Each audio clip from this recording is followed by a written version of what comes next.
Saludos hermanos a todos. Quiero hacer comentario acerca de la puerta de las ovejas.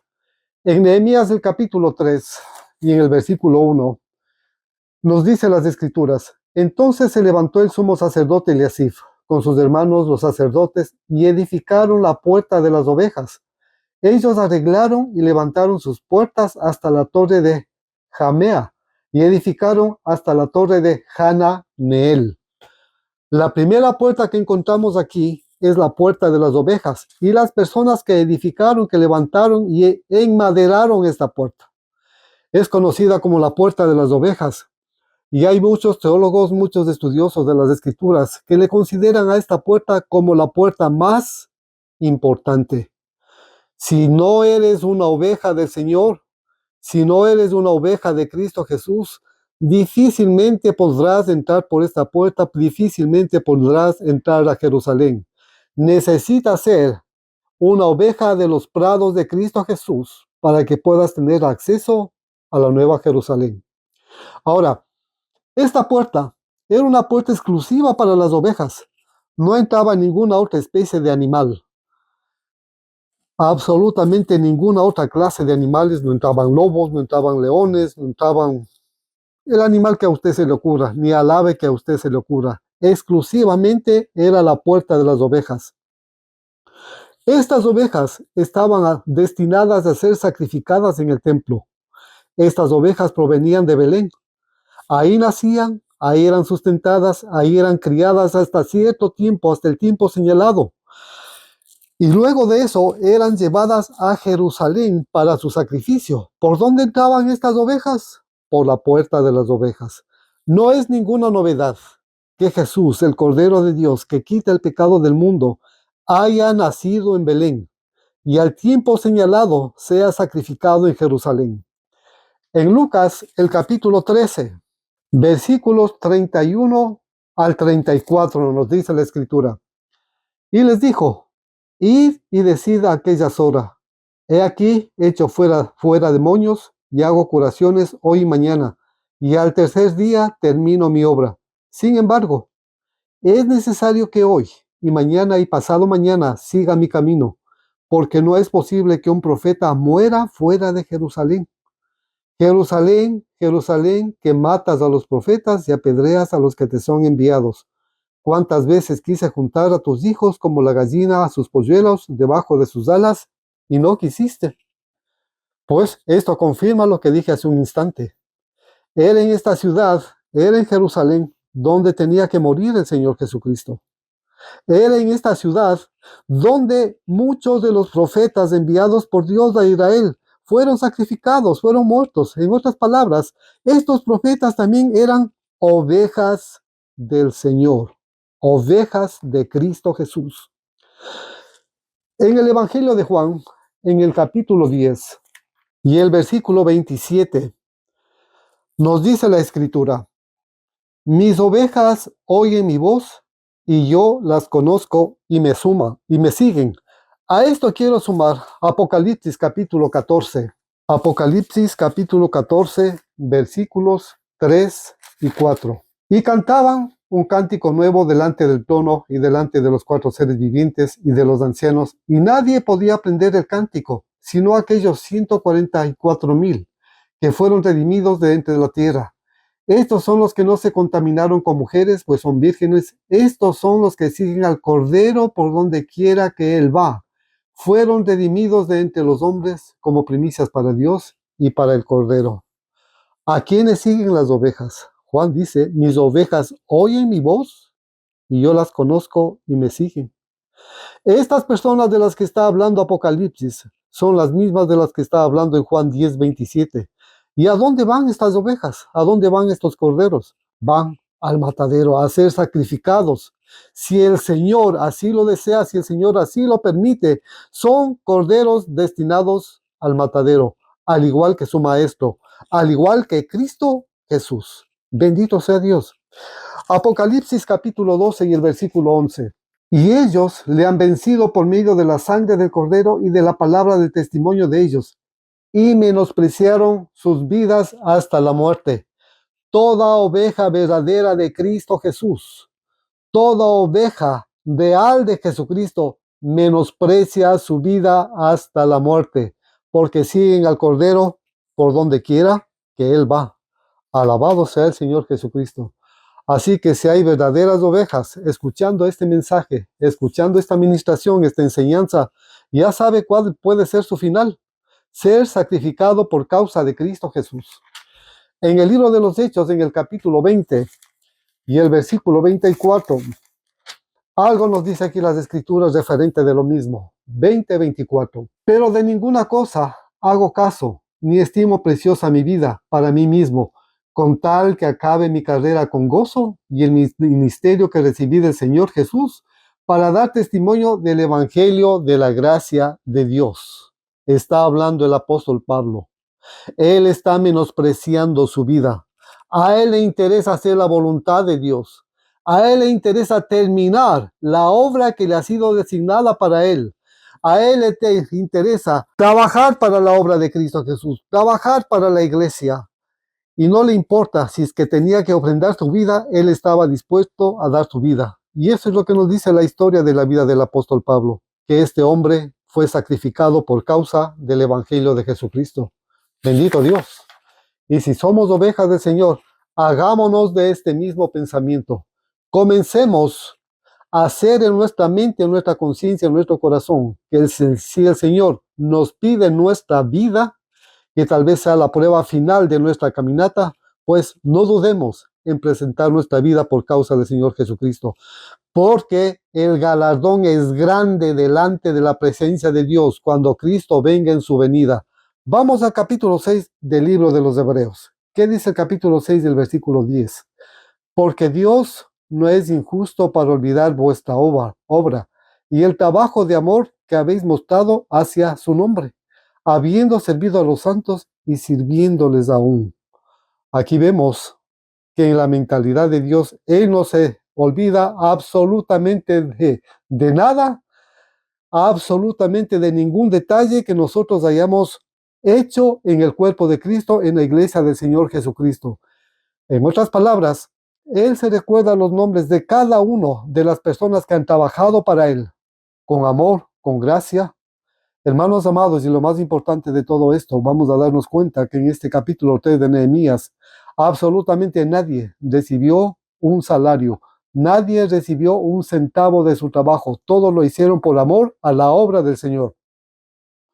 En Apocalipsis, en el capítulo 22 y en el versículo 12, la escritura nos dice: he aquí yo vengo pronto, y mi galardón conmigo, para recompensar a cada uno según sea su obra.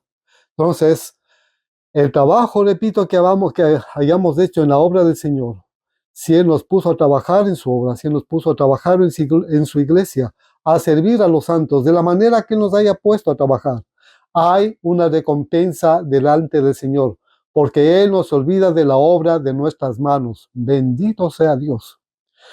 Hay una palabra que se repite continuamente en el libro de Nehemías, y es la palabra restauración, restaurador, restauradores, restauraron. Todas las formas en las que podamos emplear esta palabra restauración. Aparece continuamente, se repite en algunos versículos. Toda persona que esté trabajando en la obra de Dios, en los muros, en las puertas, en la edificación de la iglesia, hermanos, es un restaurador, porque eso es lo que necesitamos los humanos, los creyentes, ser restaurados por el Señor, ya sea en su casa, ya sea en su templo, ya sea en su iglesia, por parte de gente diseñada por Él, preparada por Él, con el trabajo exacto que necesitamos para que nuestra vida, para que nuestra caminata en el Señor sea semejante a la vida de Cristo Jesús. Necesitamos restauradores con una visión de Dios. Alabado sea Cristo Jesús. Luego, en Nehemías, en el capítulo 3, regreso al capítulo 3 y al versículo 3, encontramos la segunda puerta. ¿Cuál es esa segunda puerta? Los hijos de Sená edificaron la puerta del pescado. Ellos la enmaderaron y levantaron sus puertas con sus cerraduras y sus cerrojos. Versículo 4, junto a ellos restauró Meremot, hijo de Urías, hijo de Cos, y al lado de ellos restauraron Mesulam, hijo de Berequías, hijo de Mesazabeel. Junto a ellos restauró Sadoc, hijo de Baana, e inmediatamente a ellos restauraron los tecoitas, pero sus grandes no se prestaron para ayudar a la obra de su señor. En esta puerta, de igual forma, con la observación que hice al comienzo, está hablando de una manera muy clara, de una manera muy concisa. Las personas que intervinieron en la restauración de esta puerta. Y de igual manera, al final de esta lectura que hicimos, vemos personas que no se quisieron sumar a trabajar en esta obra. No se interesaron en servir, en restaurar, en arreglar esta puerta. No les interesó para nada. De igual manera, en la iglesia hay gente que realmente lo único que van es por escuchar, lo único que van es por oír la palabra de Dios, pero no tienen absolutamente nada de intención de servir en el cuerpo de Cristo. Cada uno de ellos también recibirá su recompensa, sea buena o sea mala. Ahora, en esta puerta del pescado, era una puerta por donde entraban diferentes mercaderías para la venta ahí en Jerusalén. Pero lo que más abundaba era la venta del pescado. Por eso se le conoce como la puerta del pescado. Esta puerta indudablemente nos está hablando acerca del evangelismo. En Mateo, en el capítulo 4, en el versículo 18 y el versículo 19, algo nos dice la escritura acerca de esto, acerca del evangelismo. 4, versículos 18 y 19 de Mateo.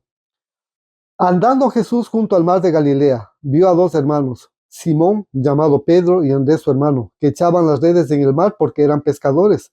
Y les dijo, venid en pos de mí, y os haré pescadores de hombres. En lo natural, estas dos personas eran pescadores comunes y corrientes. Parte de la pesca de estos hombres con seguridad salían a vender ahí en la plaza, salían a vender en la ciudad donde vivían, y parte era para consumo de ellos. De pronto, en la vida de estos hombres, se cruza el Señor Jesucristo, y al verles a estas dos personas, les llama a otra forma de pesca, a pescar hombres, a pescar personas. Entonces, por lo tanto, el evangelismo está relacionado con la pesca. Y en esa ciudad, en la puerta del pescado, y en esa ciudad donde se negociaba con lo que pescaban aquellos pescadores, hermanos amados, entraban solamente pescados buenos. Vamos a ver un poquito más adelante, en una de las parábolas del Señor Jesucristo. El reino de los cielos es semejante a un pescador, a una red, que cuando es echada en el mar, dice, coge peces buenos y peces malos. Nadie quiere comer peces malos, sino solamente peces buenos. Y esto está relacionado con las personas.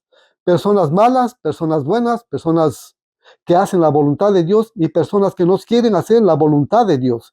Entonces las personas relacionadas con estos pescados buenos son las que entran por esa puerta. Personas que han sido cogidas en la red del reino de los cielos. Un poquito más adelante, vamos a darnos cuenta en Lucas, en el capítulo 5, versículos del 1 al 6. Aconteció que estando Jesús junto al lago de Genesaret, el gentío se agolpaba sobre él para oír la palabra de Dios. Y vio dos barcas que estaban cerca de la orilla del lago, y los pescadores, habiendo descendido de ellas, lavaban sus redes. Y entrando en una de aquellas barcas, la cual era de Simón, le rogó que la apartase de tierra un poco, y sentándose enseñaba desde la barca a la multitud. Cuando terminó de hablar, dijo a Simón, boga mar adentro, y echad vuestras redes para pescar. Respondiendo Simón le dijo, Maestro, toda la noche hemos estado trabajando y nada hemos pescado, mas en tu palabra echaré la red. Y habiéndolo hecho, encerraron gran cantidad de peces. Aquí hay dos experiencias singulares. El Señor llama a Pedro y a Andrés a ser pescadores de hombres, pero primero quiere hacer una señal con ellos. Unos días más tarde de su llamamiento, el Señor le pide a Pedro y a Andrés que boguen más adentro para pescar. Pedro dice que se han pasado tratando de coger algo durante toda la noche, pero no han conseguido absolutamente nada. Pero a la voz del Señor Jesucristo obedientes a la voz del Señor Jesús, echan la red a mano derecha de la barca y consiguen una gran pesca.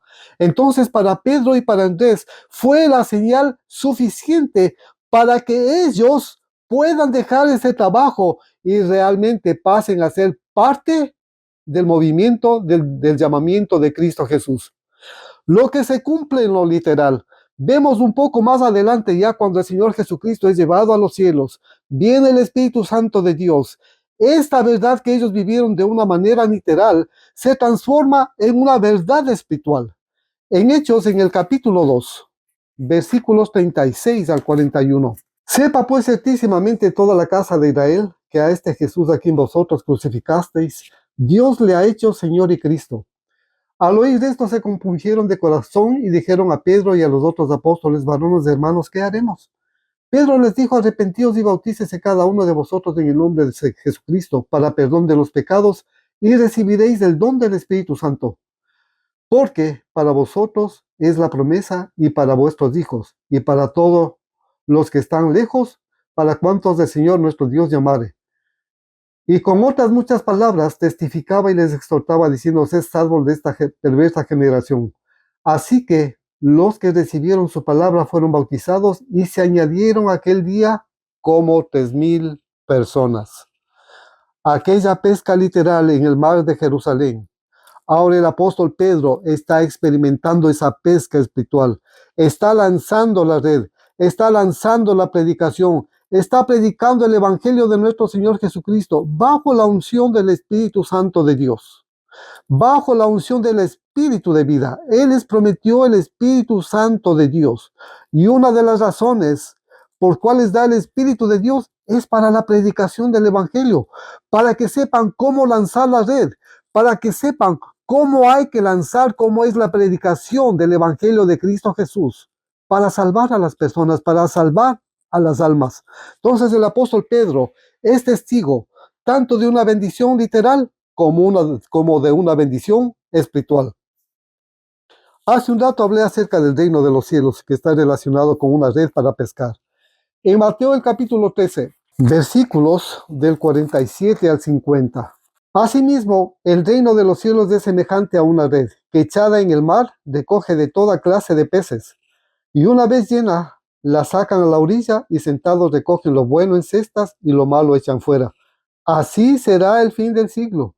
Saldrán los ángeles y apartarán a los malos de entre los justos y los echarán en horno de fuego. Allí será el lloro y el crujir de dientes. La Biblia nos dice algo bien importante. Uno de los apóstoles nos dice que Dios no quiere que nadie se pierda, sino que todos procedan al arrepentimiento. El evangelio ha sido lanzado sobre el mar. El mar representa el mundo, representan las multitudes, representan todas las personas que viven en esta tierra. Entonces, al ser lanzada esa red, no hace discriminación de personas. No está haciendo discriminación absolutamente de nada. Está cogiendo buenos y malos. Pero en el momento, en el instante decisivo, cuando el Señor venga y comience a juzgar la vida de cada uno de nosotros, sabemos si somos peces buenos o si no, si somos peces malos, en el momento del juicio del Señor. Así que por lo tanto, hermanos queridos, Dios no quiere que nadie se pierda, sino que todos procedan al arrepentimiento. Si hay un arrepentimiento genuino, esa será la señal de que aquella persona es ese pez bueno a los ojos del Señor. Si hay un cambio de vida, si hay un cambio de actitud, si hay un cambio total en la vida de aquella persona, pues recibirá recompensa de parte del Señor Jesucristo. Ahora, si nos consideramos creyentes genuinos de Cristo Jesús, estamos llamados a dar testimonio de Jesucristo. Por supuesto, habíamos leído un versículo así en el libro de Apocalipsis, que son personas que dan testimonio de la sangre de Cristo Jesús y dan testimonio de Jesucristo. Así que, cuando hay oportunidad de echar nuestra red, hagámoslo, hermanos. Si tenemos la oportunidad de hablar a alguna persona, algún amigo, algún pariente, tenemos que lanzar la red. Lógicamente, lo vamos a hacer de una manera ordenada. ¿Qué quiero decir con esto? No está mal orar antes de hablar del Evangelio. No está mal pedirle a Dios dirección del Espíritu Santo de Dios. para que las palabras que puedan emerger de nuestro corazón, de nuestros labios, impacten a esa persona. Uno de los versículos de Proverbios me parece que dice la escritura de que es sabio aquel que gana almas. Entonces, hay sabiduría cuando una persona sabe lanzar la red al lado correcto donde hay que lanzar esa red y sacar peces del mar y rescatar almas de este mundo. Es sabio el que gana almas. Es precioso hablar de la iglesia de Cristo Jesús del libro de los Hechos. El derramamiento del Espíritu, los milagros, las multitudes, etcétera. Todas aquellas cosas que nos narra el libro de los Hechos, pero hay un hecho que aquellos hermanos estaban pasando por alto: la predicación del Evangelio fuera de Jerusalén.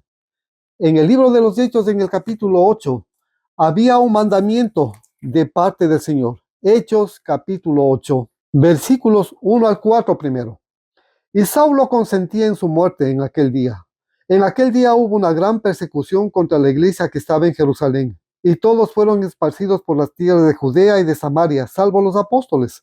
Y hombres piadosos llevaron a enterrar a Esteban, e hicieron gran llanto sobre él. Y Saulo asolaba a la iglesia, y entrando casa por casa, arrastraba a hombres y a mujeres y los entregaba en la cárcel. Pero los que fueron esparcidos iban por todas las partes anunciando el Evangelio. La palabra de Cristo Jesús para sus discípulos era, primero, la predicación en Jerusalén, luego Judea, la provincia de Judea, luego Samaria y luego hasta lo último de la tierra. Si hay algo que se le olvidó a la iglesia en esos tiempos o estaban fallando, es de que el mandamiento del Señor tenía que continuar. Ya Jerusalén estaba llena de creyentes. Vemos en las escrituras que un poco más allá, después de la primera predicación del apóstol Pedro, él tiene una segunda oportunidad de predicar ahí en Jerusalén por causa de una sanidad a un cojo. Cuando él comienza a ministrar, comienza a predicar, dice que se convirtieron como 5,000 personas. Entonces Jerusalén estaba llena de creyentes. Había muchos creyentes en Jerusalén. Y me da la impresión que comenzaron a sentirse un poco cómodos, vieron muchos milagros, muchas obras, muchos prodigios por parte del Espíritu de Dios, pero se olvidaron de llenar Judea, se olvidaron de salir a Samaria y se olvidaron de salir al resto del mundo. Versículos 14 y 15 de este mismo libro de los Hechos. Miren lo que nos dicen las Escrituras, 14 y 15. Cuando los apóstoles que estaban en Jerusalén oyeron que Samaria había recibido la palabra de Dios, enviaron allá a Pedro y a Juan, los cuales, habiendo venido, oraron por ellos para que recibieran el Espíritu Santo de Dios. Leímos en versículos anteriores que por causa de esta predicación muchos salieron de Jerusalén, pero a ir al lugar a donde ellos estaban huyendo, a donde ellos estaban escapando, iban predicando el Evangelio. Y se cumplió la palabra del Señor Jesucristo, que iban a ser testigos en Samaria, como específicamente nosotros estamos viendo en estos versículos.